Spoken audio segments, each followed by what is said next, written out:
I want to relax during New Year holidays. With this in mind, I started to do some major cleaning, but I cannot seem to finish it. I think to myself, maybe I'm not very good at this. I have not changed since I got married. Every year I get so busy that I think it is the busiest time of the year. The busiest time of the year is here again. I'm Olivia. I got married 6 months ago.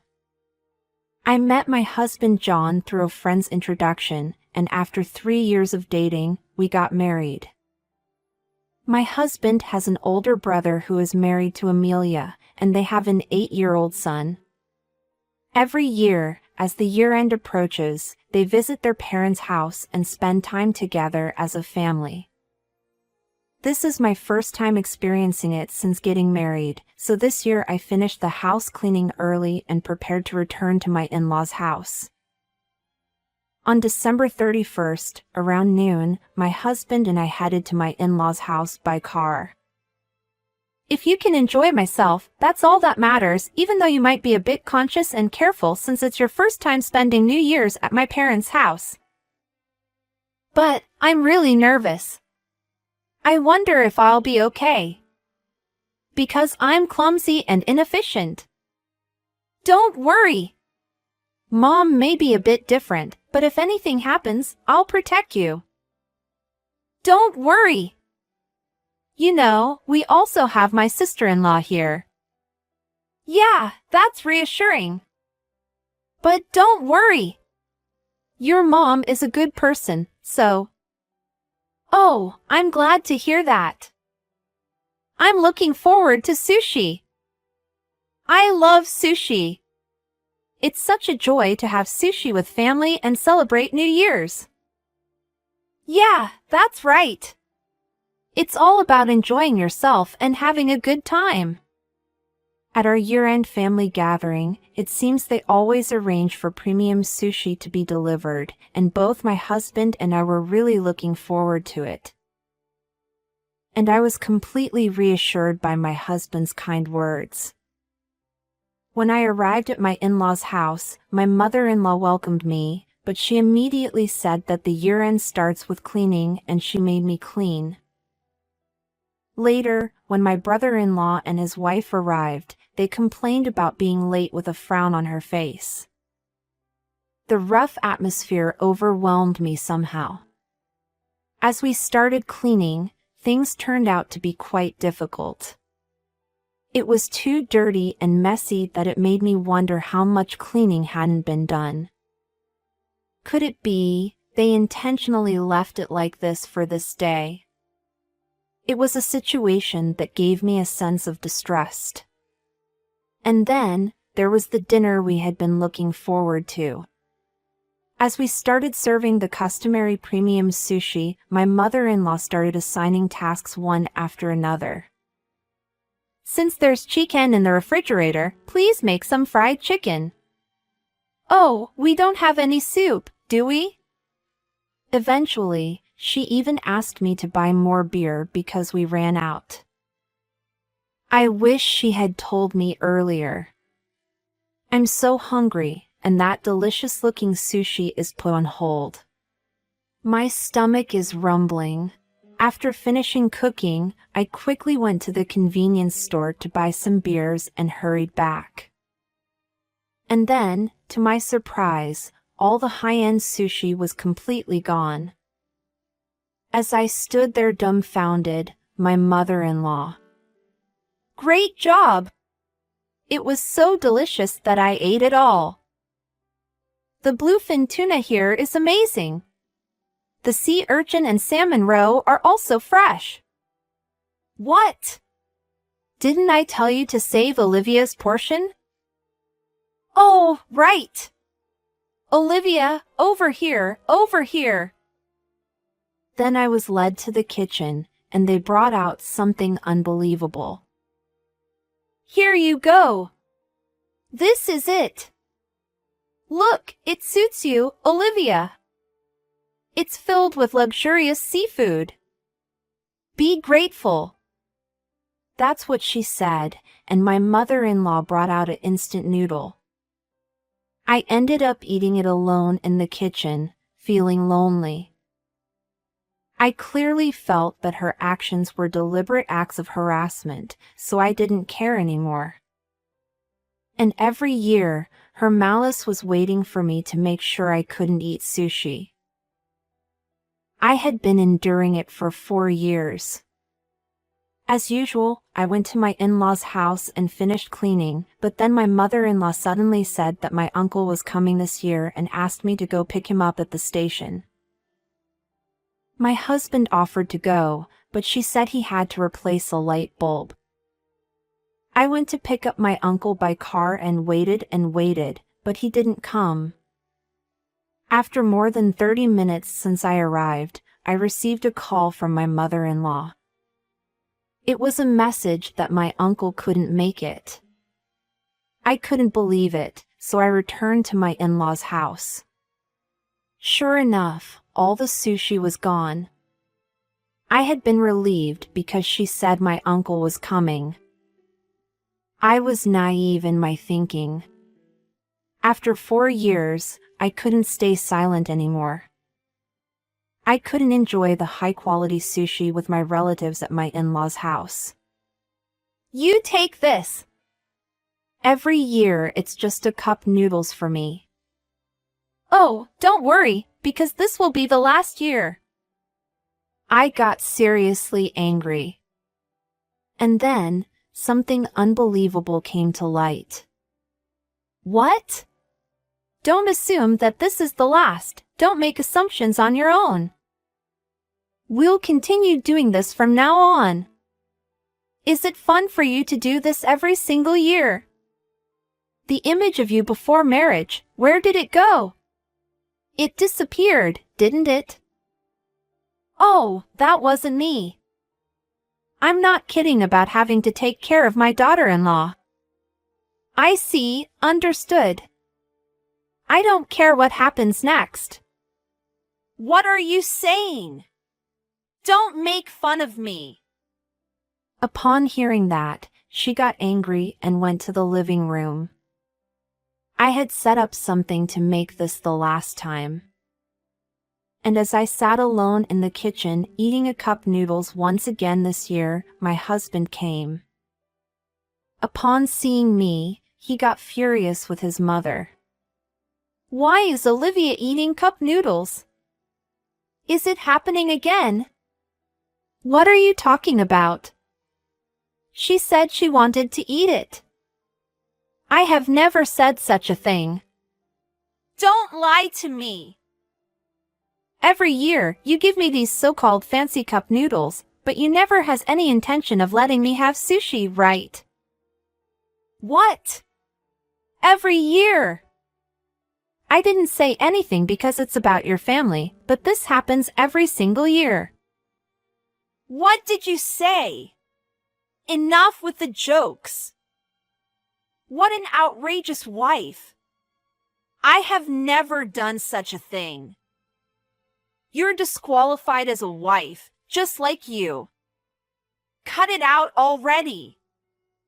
That's my line. Why do you enjoy bullying Olivia like that? When my brother got married, you said ridiculous thing he was taken by his wife. You started depending on me. And when I told you I was getting married, you took it out on Olivia, my wife. It's time for you to change and become independent. What are you saying? You are supposed to be on my side.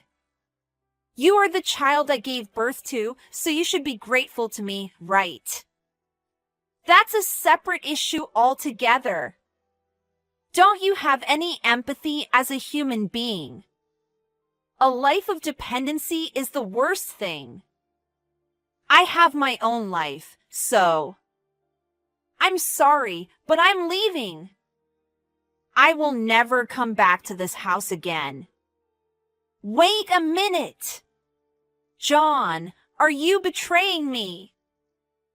Oh, John. I held hands with him and we drove back home. Then, we decided to go out for a drink with my brother-in-law and his wife. And then, one after another, we heard stories about my mother-in-law from them, and I felt a chill run down my spine. It seemed that she truly controlled and doted on my brother-in-law, treating him as if he were her possession. She didn't seem to see him as a child to be cherished, but rather as an extension of herself, someone she could make obey her every command and keep close to her. That kind of mindset made it the worst possible situation for my sister-in-law when they got married. Once he was out of her house, the floodgates of criticism opened. Her appearance, education, upbringing, everything was ridiculed and belittled. Our mother-in-law made her do her bidding without acknowledging anything about her, but our mother-in-law put on a friendly face in public. He couldn't notice anything, and he believed what his mother told him, that she was a great wife who worked hard and got along well with her. He was completely mistaken. When the truth came out, my brother-in-law confronted her, but things got even worse afterward. Her focus shifted to my husband. Since my husband was busy with work and didn't have time to pay attention, my brother-in-law's wife bombarded him with gossip about us, putting him in a brainwashed state. My husband wasn't easily deceived, so he pretended to listen and ignored her words. As a result, she started interfering with my husband's life, complaining about him coming home late from work, telling him not to go out on weekends, and generally causing trouble for him. But he remained unperturbed no matter what she said. It seemed she was frustrated that she couldn't control things as she wanted. She strongly opposed our marriage as well, or so they say. Everyone was fed up and troubled by her strong dependency, and my brother-in-law and husband said they understood how my father, who had cheated and left, must have felt. The trust within the family was completely shattered when it was revealed that my mother-in-law secretly fed me cup noodles. Next year, we decided to spend New Year's Eve at my brother-in-law's house. And then, it happened 3 days later. I received a call from my mother-in-law with an incredibly fierce tone. She blamed everything on me, saying that it's my fault and she demands that I should repair the relationship between her and my husband. Also, she asked me if I reverted this to my father-in-law, so I simply replied that it's irrelevant and hung up the phone. However, she was not satisfied and kept calling me repeatedly. This went on for a while, and I continued to ignore her calls, never picking up. It was during the weekend when my brother-in-law and his wife came over to visit, and we were having a meal together. Suddenly, my mother-in-law showed up. "Hey! Where is that lazy wife?" We were all shocked. "Oming to my house and call me a lazy wife. It must be about me." "So, you've been talking about me, huh? Don't you dare mess with me. How are you going to take responsibility? My home is gone because of you." "What? What's going on?" I explained the situation. I was working on a website for a certain company, and it turns out that company was my father-in-law's. My husband and brother-in-law had been told that my father-in-law had cheated and run away. And we wives were told the same story. But it was a big lie fabricated by my mother-in-law. I was shocked when he told me about it. He hadn't cheated on her at all, and he shared his true feelings with me. It was a story conveniently created by her. At that time, my father-in-law had wanted a divorce because he couldn't bear her obsession and control. But she insisted she didn't want to be alone. And as he grew more distant, the relationship became irreparable. After numerous discussions, they finally managed to get a divorce, but it seems he was immediately kicked out of the house. The house where she lives was actually inherited from my father-in-law's father before he got married, so it was essentially his property. However, he was expelled from the house in the divorce and it had been left unattended all this time. When the grandfather heard about my story, he was furious and decided to sell the house. Enraged by this, my mother-in-law stormed into our house. I had kept the truth about the past inside me, fearing that it would break our family, but now everything has been exposed because of my mother-in-law's misdeeds. What's going on? Why did you lie to us and deceive us? That's not what I meant.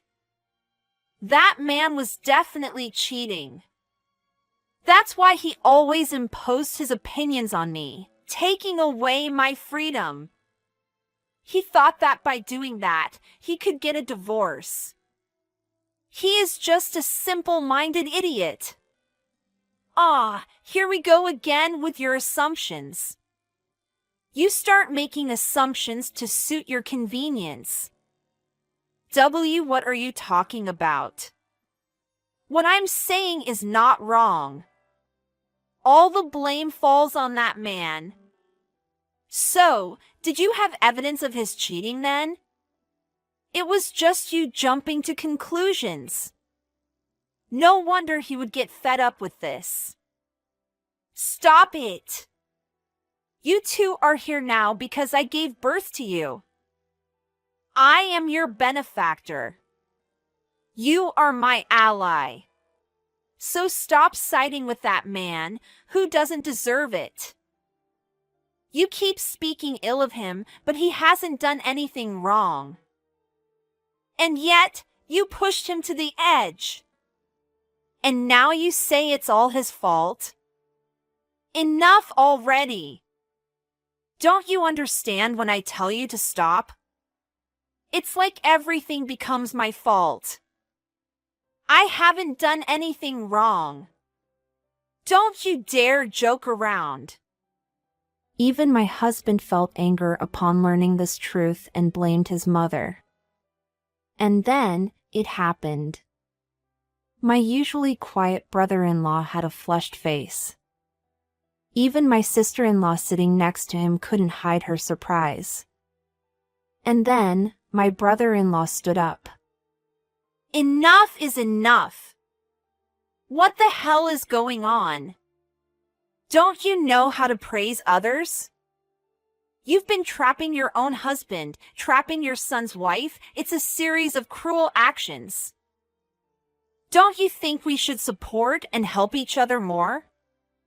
You impose your own troubles on others, manipulates everything to suit your own desires, and tells big lies when things don't go your way. What is ally? I'm grateful for giving birth to us, but what does gratitude mean?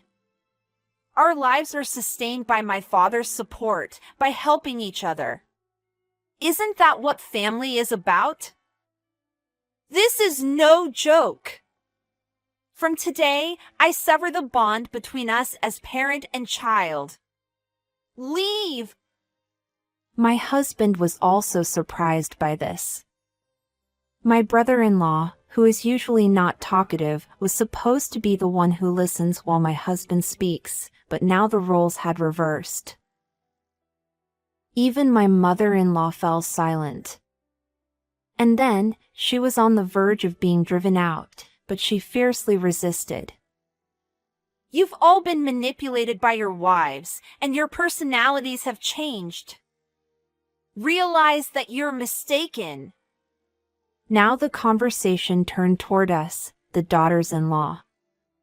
So, I also spoke up firmly. It seemed that she had been bullying her mother-in-law from the moment she entered the family, causing my father-in-law to lament. Her selfishness started right after the marriage. Her mother-in-law was so troublesome that she even suggested dissolving the cohabitation. And when my father-in-law passed away, there was talk of taking in her mother-in-law, but she said that elderly people should be pushed into nursing homes. So, I said the same thing to her. Then, she started making excuses.